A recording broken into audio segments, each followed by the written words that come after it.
शब्द वाक्य उसको एक उपहासास्पद वाक्य लगेंगे। ऐसा कैसे हो सकता है?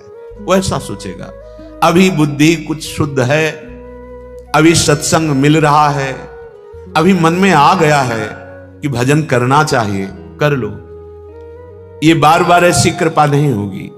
बंधन कर्म कठिन जे पहले सोऊ काट बहावत। जिसको ये समझ में आ गया कि ये शरीर मैं नहीं हूं, मेरा नहीं है, ये मिला है, जो मिला है वो छूटेगा, तो हम असली कमाई कर लें। ये उपदेश की बात नहीं है। उपदेश तो बहुत हो रहे हैं। अपने जीवन का यदि लक्ष्य दृढ़ नहीं हुआ, भजन नहीं हुआ, परिवर्तन नहीं हुआ उद्देश्य का, तो ये प्रवचन मात्र से माया किसी को नहीं बख्शती। प्रवचन सुन लो और प्रवचन कर लो, पर रहोगे माया में ही। जब तक अव्यावृत भजनात्, निरंतर भजन नहीं, तदर्पिता अखिलाचारिता, समस्त कर्म भगवद अर्पित नहीं, तब तक हृदय का परिवर्तन नहीं होता। वाचिक ज्ञान से माया पर कुछ भी प्रभाव नहीं पड़ता। हृदय का ज्ञान होना चाहिए, अनुभूत ज्ञान होना चाहिए। तो ये मिथ्यावाद शरीर, इसके भोग, ये प्रारब्धानुसार शरीर जीवित रहता है, प्रारब्धानुसार इसको भोग मिलते रहते हैं, सुखी या दुखी करने वाले। आप पुरुषार्थ कर लो भगवत प्राप्ति के लिए। कर्तव्य कर्म को भगवत समर्पित करते हुए निरंतर नाम जप, भगवत आसक्त चित्त हो जाना मनुष्य जीवन का परम फल है। अगर संसार के शरीर और भोगों से आसक्ति नष्ट नहीं हुई तो घाटा हो गया, और यह घाटा हजारों जन्मों में पूरा नहीं होगा।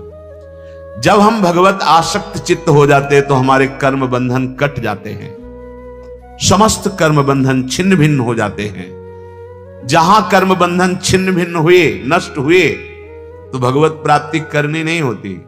भगवान यहीं बैठे हैं, जहां मैं वहीं भगवान, जहां भगवान वहीं मैं प्रकाशित हो गया।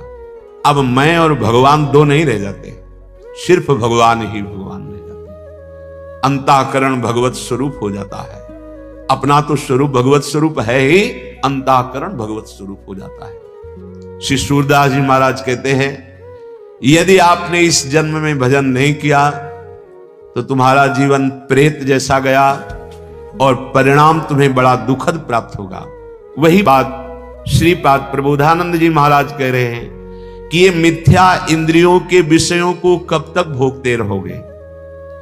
कभी थोड़ा बैठकर एकांत में विचार करो कि बहुत बार भोगा, पर मिला क्या हमें?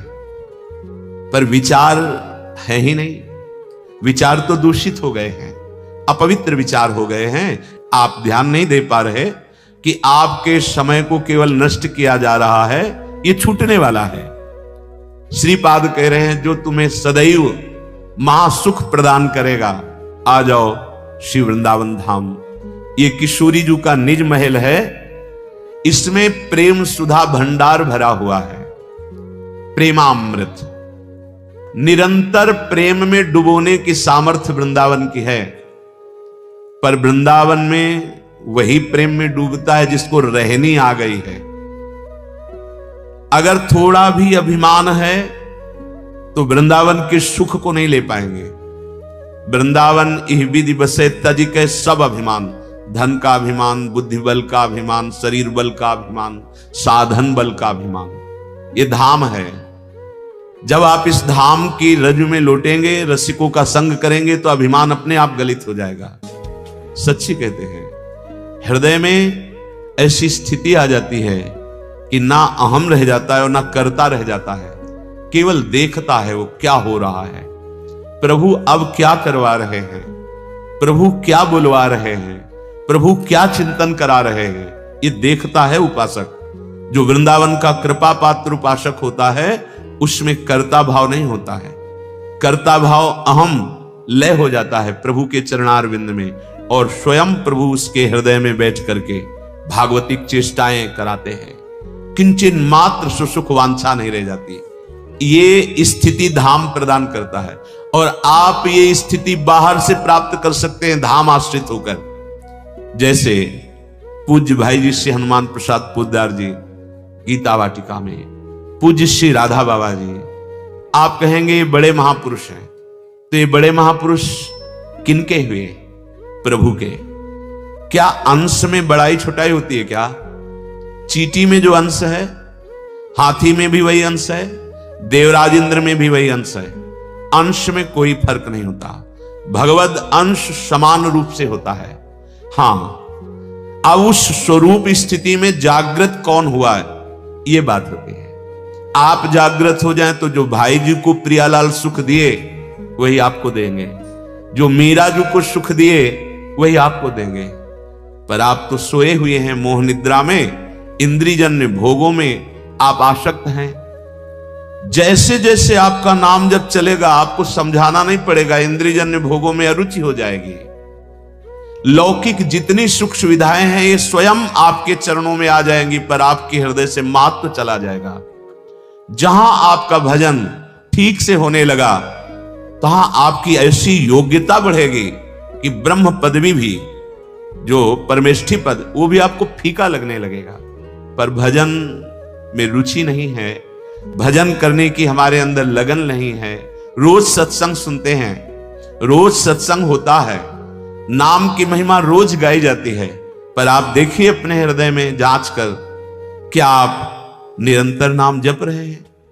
क्या आप विषय चिंतन को काट पा रहे हैं? क्या आप प्रियालाल के लिए रोते हैं? विचार करके देख लो। यदि हां तो आप धन्य हैं, और यदि नहीं तो अब भी दुर्भाग्य है कि सुधा भंडार, प्रेम सुधा भंडार वृंदावन में आकर, वृंदावन का आश्रय लेकर, वृंदावन की रज में रहकर विषय चिंतन हो रहा है, संसार का चिंतन हो रहा है, प्रियालाल का अखंड चिंतन नहीं हो रहा। सच्ची मानिए, जहां अखंड चिंतन होने लगता है तो ना जीने की आशा रहती है, ना मरने का भय लगता है, ना कोई किसी भी तरह के पद प्रतिष्ठा लाभ की कोई वृत्ति ही नहीं रह जाती, क्योंकि है ही नहीं, यहां कोई लाभ नहीं। कुछ भी बनो, मरना है। अब बोलो इसके आगे क्या उत्तर है? कुछ भी बनो, बिगड़ना है। कोई भी उन्नति कर लो, प्रभु से विमुख होकर, पतन है उसका। हाथ में कुछ नहीं आना, कुछ भी बनो। ये इसलिए कह रहा हूं कि आप सावधान हो जाएं और असली कमाई कर लें। श्रीपाद कह रहे हैं, सारम सारंगवत सुंचरो मधुर बने राधिका केली धामनी। हे भाई सारंगवत, भ्रमर बन जाओ राधा नाम के। जैसे भ्रमर पुष्प का पराग पान करता है, ऐसे श्री कृष्ण के हृदय के प्रेम का पराग है ये राधा नाम। सच्ची मानना, ये हृदय की भी बात आचार्य चरण के प्रताप से जो समझ में आई है, सब साधन जहां तक बने हैं वो किए गए हैं भगवत कृपा प्रसाद से। तुम्हारा मन राधा नाम का भ्रमर बन जाए। प्रेम का समुद्र लालजू महाराज हैं, और उस समुद्र का सार प्रिया जो है, और प्रिया लाल दोनों को अधीन कर ले वो राधा नाम है। ये हम किसी संप्रदायवाद या पक्षपात से नहीं कह रहे, मान लो ये हृदय की बात कह रहे हैं। अहो भाग्य जिनको विश्वास हो जाए इस राधा नाम पर। भ्रमर बना दो। भ्रमर की दो वृत्तियां, एक पराग का स्वाद लेना और एक गुंजार करना। राधा नाम का गुंजार होता रहे, इसलिए हर ध्वनि में राधा नाम गाने की अनुमति दे दी है। अगर आपको सांसारिक ध्वनियों के गुनगुनाने का स्वभाव बन गया है तो उसमें राधा नाम गुनगुनाओ। राधा नाम ऐसे भ्रमर की तरह गुनगुनाओ कि वो छूटे ना। कोई भी ध्वनि पकड़ लो, राधा राधा राधा राधा राधा। भ्रमर स्वाद लेता है पराग का, तो राधा नाम सुधा रसम रसयुतुम जिह्वास्तु में विभला। ये हित सजनी जो कह रहे हैं, हरिवंश महाप्रभु कह रहे हैं, ये राधा नाम का अमृत स्वाद जे भी तुम्हारी जिह्वा में प्रकट हुआ, ते ही नित्य लीला में प्रवेश हो जाएगा। हमारी बात मान लेना। सब जितने मंत्र हैं उनका प्रधान ये राधा है, क्योंकि जितने मंत्र हैं भगवान के हैं, और भगवान भी अपने श्रीमुख से जिस नाम का रसास्वादन लेते हैं वो राधा नाम है। हरि रसना राधा राधा रट, हरि की स्वयं रचना राधा राधा रटती है। अपने जीवन को कर्तव्य में लगाते हुए यदि हम राधा नाम जप करें तो हमें कुछ दुर्लभ नहीं है। श्री भगवान अर्जुन जी को गीता जी में उपदेश कर रहे हैं, ये सृष्टि के चक्र का अपने अपने कर्तव्य का पालन करेंगे तो देवता प्रसन्न होंगे, देवता प्रसन्न होंगे तो तुम्हें जो आवश्यक सेवा सामग्री वो प्रदान करेंगे। क्योंकि हमारी अन्न से उत्पत्ति होती है, अन्न से पोषण होता है, अन्न से ही पुष्टि होती है। अगर देवता अप्रसन्न हो गए तो हम किसी भी तरह सुखपूर्वक नहीं रह सकते। और वो भगवान के द्वारा अलग अलग लोकपालों के रूप में शासन करने के लिए विराजमान है। जब कोई अपने कर्तव्य का पालन नहीं करता है तो अग्नि देवता, वायु देवता, वरुण देवता सब ये उसको कष्ट देने लगते हैं, बाहर और भीतर। शरीर की वायु बिगड़ गई, बात रूप में हर जोड़ में दर्द, कफ प्रकट हो गया, अग्नि बिगड़ गई, भोजन पचना बंद हो गया। ये सब देवता हैं। यदि आप अपने कर्तव्य का पालन नहीं करेंगे तो तुम्हारे भीतर और बाहर दोनों जगह भारी दुख का जाल बिछा देंगे देवता लोग। ये भगवान के शासन विभाग के हैं। यदि आप अपने कर्तव्य का पालन भगवत सन्मुख होकर करेंगे तो जैसे जल की वर्षा होती है ऐसे तुम्हें सुख सामग्री का विधान बनता चला जाएगा।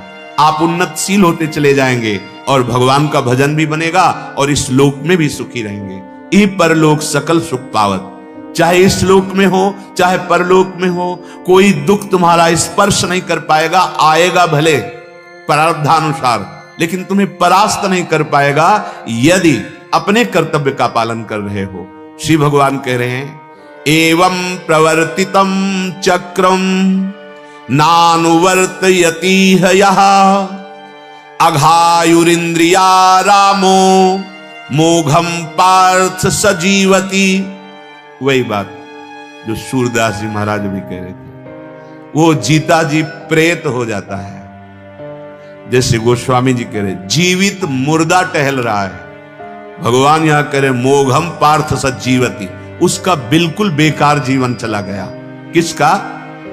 जो अपने कर्तव्य का पालन नहीं करता है। इस लोक में भगवान ने जिसको जो कर्तव्य दिया है उसका जो पालन नहीं करता है वो सृष्टि चक्र में बहुत बड़ा धक्का पैदा कर रहा है। जैसे आपको धर्म पूर्वक अपने अपने कर्तव्य बताए गए हैं कि आप एक पति हैं, आप एक भाई हैं, आप एक पुत्र हैं, आप एक समाज सेवक हैं, आप एक राष्ट्र के जन हैं, तो आपका कर्तव्य अपने अपने अधिकार के अनुसार है। यदि आप ऐसा नहीं करते तो सृष्टि चक्र में बाधा पहुंचा रहे हैं। वह इंद्रियों के द्वारा भोगों में रमण करने वाला पापी, अघायुर इंद्रिया रामो, जो केवल